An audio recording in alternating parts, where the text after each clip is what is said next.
have it on your PC in Excel.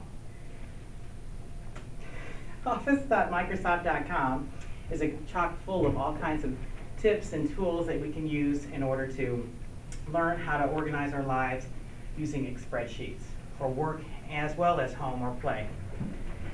What you might not realize is that some of the most sexiest and powerful tools don't even require much knowledge of Excel. So autofill and subtotals is a great way to be able to build tables faster, type a lot less, as well as count easier without even using a formula. First, I want to show you how you can type less using autofill. Greg Harvey's book, Excel 2010 All-in-One for Dummies, highlights the fact that autofill in this version is called the fill handle. And so what happens with the fill handle is that you can just enter an entry in. It could be a day of the week, month of the year. It could be a whole bunch of different series.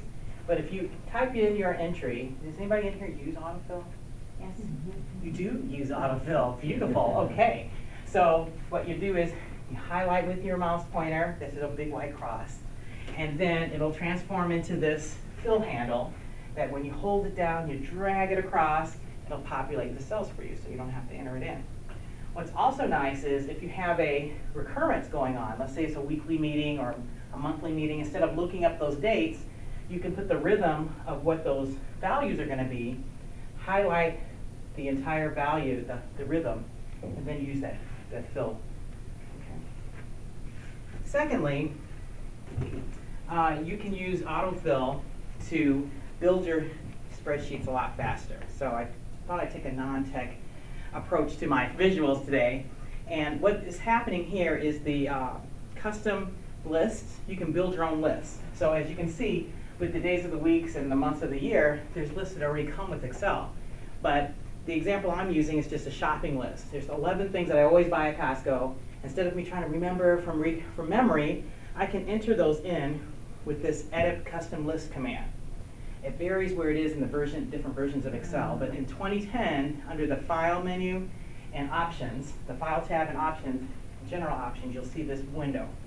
Once you find the window, you can enter your entries, click on Add, and then you just enter the first entry, and you can use that same example.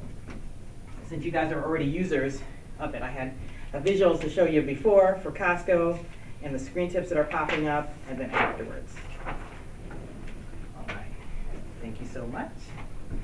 Thirdly, this example is using subtotals. You can count a lot easier without entering a single formula in Excel if you happen to inherit a spreadsheet. This one came from the National Center for Educational Statistics. And it's a part of the Department of U.S. Education. And all of us may have the ability or the time where our boss would give us a database and want us to analyze it quickly. So in this example, it's just a list of schools and their corresponding counties. And maybe I wanted to know how many schools are in each county. Okay? So what you could do using subtotals in this version, under the Data tab, there's a subtotal button.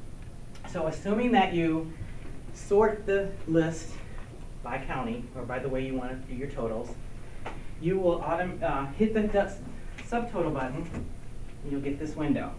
And what's nice is Excel will start filling it out for you. Because this is text, it knows it wants to do a count. And so you could just put in at the change of each county, or whatever the field you want. It'll give you the math that you want to do, and click on OK, and just watch the magic happen. You don't do anything. The next thing you know, on this example, you'll see that you have 3 new headings at the top, 1, 2, and 3. 3 shows all the details, but if you just click on the 2, it breaks down all of the subtotals and gives you the answers. And then what's nice is you still have the ability to expand each one of those totals. So Benton County had 4. You can click on the little plus off to the side and see what that detail was. So in conclusion, autofill and subtotals are really 2 powerful tools that you can use to build your sheets faster, count a lot easier, and type less. So I I encourage you to explore, have fun with your spreadsheets. Thank you so much.